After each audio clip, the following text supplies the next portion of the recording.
What's up guys, Everything Apple Pro here, and here I've got the new Samsung Galaxy S7 Edge. It's really a beautiful and striking device.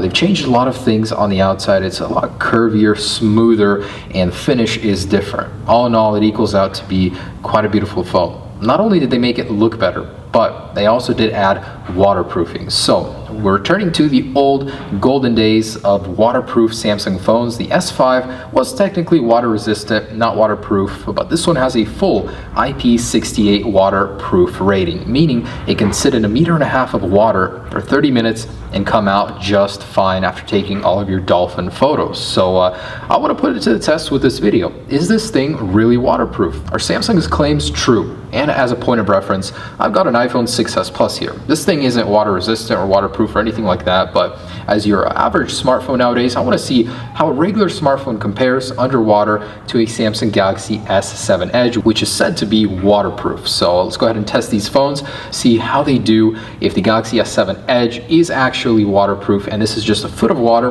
regular tap water here. We're going to set these guys in there and see what happens and if they survive. So here are these beautiful phones, the Samsung Galaxy S7 Edge, the iPhone 6s Plus. I'm not too worried about the S7 Edge. You know, the construction seems solid. It's a lot beefier as they did waterproof it from the inside out instead of just adding rubber seals around it like the S5.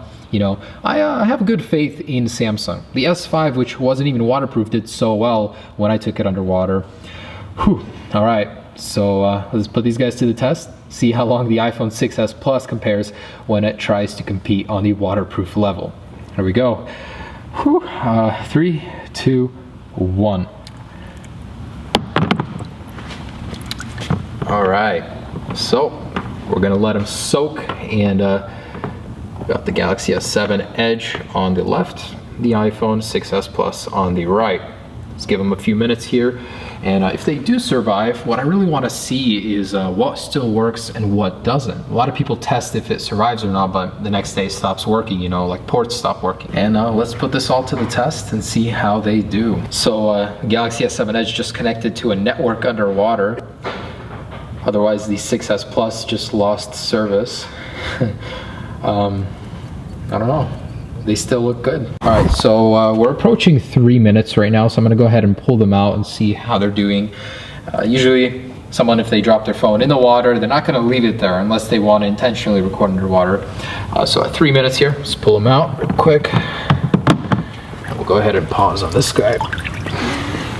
All right, so both seem to be working just fine. Both displays still work. It's like you could almost say the 6s Plus is waterproof, but we know that's not the case. It's only a matter of time. But both seem to be doing pretty good. I'm impressed. All right. So in they go again. All right, in the phones go again. Let's go ahead and start this timer again. And this time we'll leave them in for a longer amount of time. Let them really soak up in there. But I'm actually surprised. The iPhone is doing okay, not showing any signs of water damage yet. The last one we tested didn't do very well. Maybe it was the iOS 9.2.1 update did something different. We'll see. But you know, about a foot of water in here, good amount of depth in there. Let's see how it really does. Now what's really cool about the S7 Edge and S7 is that they actually have a cooler inside of them.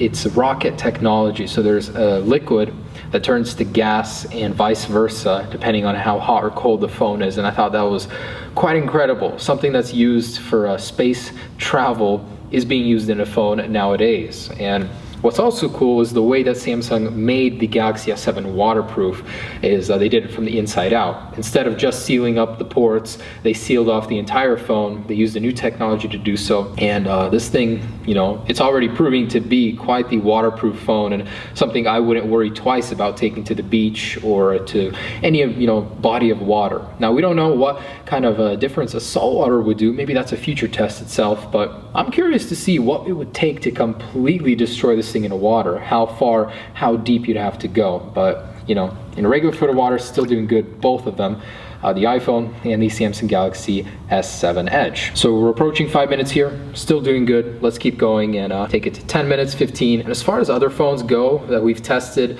probably the best one, the iPhone 6, then the 6S, then the Galaxy S6. They all did pretty good, but let's keep going and see how these do. Just to give you guys a perspective, here it is in the water, the iPhone 6s Plus and Galaxy S7 Edge. So we've got a good amount of water on top of them. This isn't anything like a little shallow pan. This is actually a foot of water here. Both are still alive, almost at the 10-minute mark. We're gonna pull them out at 10 minutes and see which ports still work, if everything is working as it should, of course. After 10 minutes, if you haven't pulled your phone out of the water, you know, the chances of the 6S Plus surviving gets very, very slim. So let's go ahead and pull this guy out here in about 10 seconds. See how it's doing. Alrighty, let's pull these guys out. So here is the Samsung Galaxy S7 Edge and the iPhone 6s Plus. Both alive as far as I can tell. Display is working. Home button's working. I am amazed. What the heck? This guy seems to be working okay. So let's test the speakers, see if we can get some audio out of them. That is really, really quiet. That is seemingly too quiet.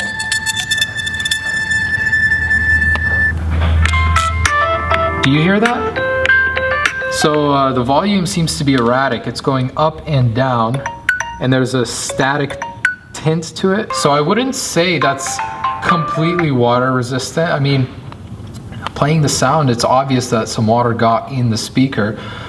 Whether or not that goes away, who knows? We can definitely start to see the evidence of the water damage right here. There's a little finger coming out of it. Otherwise, the phone is working, the audio is working. Let's test the cameras real quick. Still working good. Let's test the technology. Edge swipe, 3D touch is out working, and headphone jacks. Alright, so audio is working on this guy. Looks good. So other than this little doodad right there sticking out, can't really tell it's been water damaged. Alright, we're good on both. So it looks like everything is still working on both devices. So let's put these guys back in the water, see how they do in about 5 to 10 more minutes. Back in they go. Boom. And I always wanted to see if 3D touch works underwater. Apparently not. So when I push on the S7 Edge, there's no air coming out, nothing. And wow, the screen actually works underwater. What? I had no idea. So you can go and start recording, choose any application underwater. Wow. Okay, I'm honestly a little bit blown away right now. I had no idea that would something that would work. I can't get the Edge display to pop up, but you can actually use this thing underwater. The iPhone, the screen doesn't work, but when you push on it, you get little bubbles coming out. Wow, I'm actually blown away by this thing. Samsung, you're doing something right. All right, so everything is working. I'm impressed, really. Let's get this up to 15 minutes, 20 minutes, see how long these last. All right, so while still underwater, I want to go ahead and move all of these around to make sure I can get as much air out of them as possible. So flipping it upside down, yeah, you can definitely see all the air coming out. Oh yeah, I'm starting to see watermarks in the display. Okay, so it's only a matter of time now.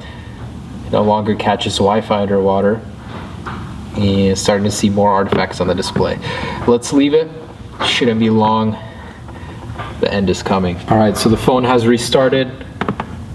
I'm gonna go ahead and leave it in here, but you can see on the displays there's artifacts from the water and the shader on the whole left side of the screen. Yeah, so unless you want a cool new boot logo, don't put your phone in there. Ooh. Anyways, I think that is completely done. So I'm gonna pause it. Took about 15 minutes, and this guy is toast. So a lot of water is coming out of here. Look, I can squeeze it and it'll oh my goodness. Nice new water gun for you coming out of the side. Oh my goodness, that's a lot of water. I've never seen that before. That is cool. I want to show you guys how effective the iPhone makes as a water gun. So I'm going to fill this up completely. You want to squeeze the iPhone to make sure to get as much water inside of it as possible. Okay, so it is full of water now, and Just go ahead and squeeze your phone. You can shoot up to 6 feet. That actually goes pretty far. Not bad. So if you ever lose your water gun, just grab your iPhone out of your pocket real quick. You got a few shots in there. Makes for an effective water gun. Okay, so it's on. And it's not on. Okay, it's done. So I don't know why that is. Like, you can push the display in and there's some giveaway and all that stuff is coming out now. So a ton of water coming out of here. Seems to be completely done. 15 minutes is what it took. Samsung Galaxy S7 Edge, still working, still fine. Let's pull that guy out real quick. As far as I can tell, this thing is working perfectly. I'm honestly impressed, very impressed how well it works with water on the screen, with it being underwater. That's great. A lot of people are going to enjoy this as a treat. So this guy on the other hand is done. It's now a brick, and definitely do not use your phone underwater. It cannot compare to the awesome new Samsung Galaxy S7 and S7 Edge. I really hope Apple follows in the footsteps of Samsung and goes ahead and releases the waterproof iPhone 7. The possibilities are great. Never having to worry about getting water in your phone, putting a case on it. That's something I could definitely use. So thanks so much for watching, guys. Just a fun little test to see how either one of these would do in the water. Obviously, not a good choice for the iPhone. Be sure to check out the drop test and the comparison itself. There's a lot of cool things to see about the Samsung Galaxy S7. Have a great day, guys. Peace.